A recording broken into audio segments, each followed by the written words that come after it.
Outraged and insulted. That is how one of the attorneys representing Breonna Taylor's family describes their reaction to the grand jury's decision. Here's part of my conversation with attorney Ben Crump earlier on today.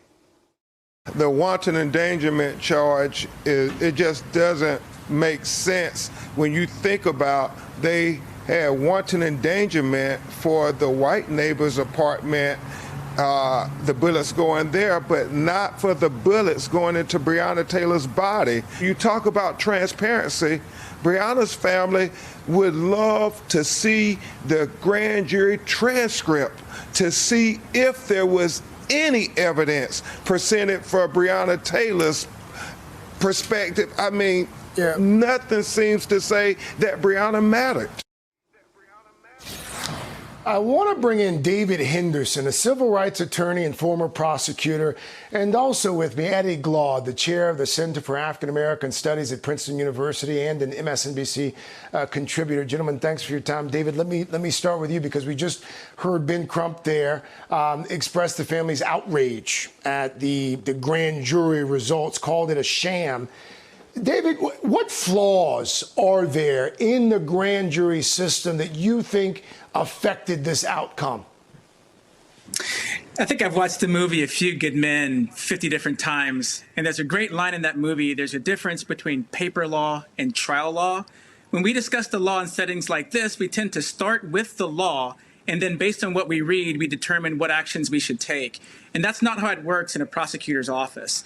In a prosecutor's office, you begin with a basic impulse about what you want to do. And once you decide that, then you decide what actions you're going to take under the law. What we saw yesterday was a justice system that decided it was going to protect law enforcement at all costs, even at the expense of innocent victims. The way the grand jury role plays into this is that it's completely secret. Prosecutors can say whatever they want when they go and they present cases to the grand jury. And the grand jury are not a body of lawyers. They take cues from the prosecutor. Based on some of what the Attorney General said and did not say, we have a sense of what his recommendation to the grand jury was, and it appears to be the exact outcome that we got. David, there is, of course, as you know, this expression that a grand jury would indict a ham sandwich. And as a former prosecutor, it sounds like what I'm hearing you say that it basically is if this prosecutor wanted to charge officers in this case, he easily could have done that, but for whatever reason, he chose not to. Is that what I'm hearing you say? I wouldn't go so far as to say he could have easily charged them with all of the charges that have been discussed. However, he could have taken more action than he did with regard to Breonna Taylor. We've been saying her name for months, and yesterday's decision ensures that her name will never be said in a courtroom. We wanted justice for Breonna Taylor. We only got justice for her neighbors, which is interesting because the officer who was charged was fired for shooting into Breonna Taylor's apartment. And it's worth looking at the exact language that the chief of police used. The chief of police wrote in the termination letter, "Your actions displayed an extreme indifference to the value of human life when you wantonly and blindly fired 10 rounds into the apartment of Breonna Taylor."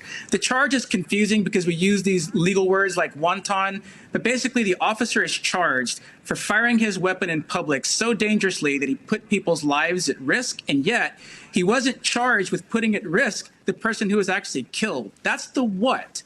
But the bigger question is why. The reason why he wasn't charged is because when this case goes to trial, Breonna Taylor's name will never even come up.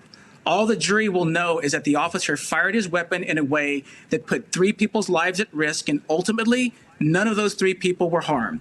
This case will likely be resolved 2 to 3 years from now with the plea agreement that probably will not involve any prison time, certainly not any serious prison time.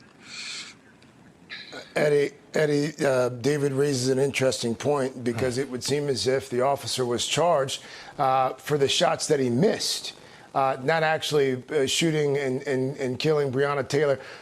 Professor, what does this mean for this consequential year of racial reckoning? Where does the Justice for Breonna Taylor movement go from here? Well, I mean, first of all, my heart goes out to Breonna Taylor's family, her mother. But this is just another example, some more evidence of the disregard for black life. I mean, it's clear that A.G. Cameron did not consider, at least to my mind, the value of Breonna Taylor's life when we read that indictment, right? When we read what he said, when we listen to what he said. And you know what, Craig? It sounded like an echo. If we had the tape, when we heard the rationale of the DA in Ferguson to not charge the officer who shot and killed Mike Brown, similar language, similar concerns about how did he present the case.